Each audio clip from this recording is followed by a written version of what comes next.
Today, I'm not discussing any subject of history. I'll tell you how to make history notes. I have noticed that students have a lot of difficulty in making history notes. So I thought let's do something about this topic. So today, I'll start with the concept of making history notes. First, you have to select a specific topic on which you will make the note.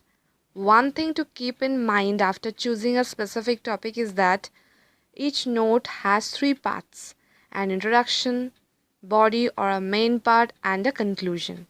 First of all, what you have to do, you have to start with this note with an introduction.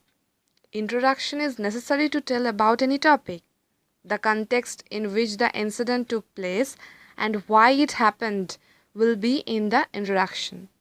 Then there will be some introductory remarks on the topic being written.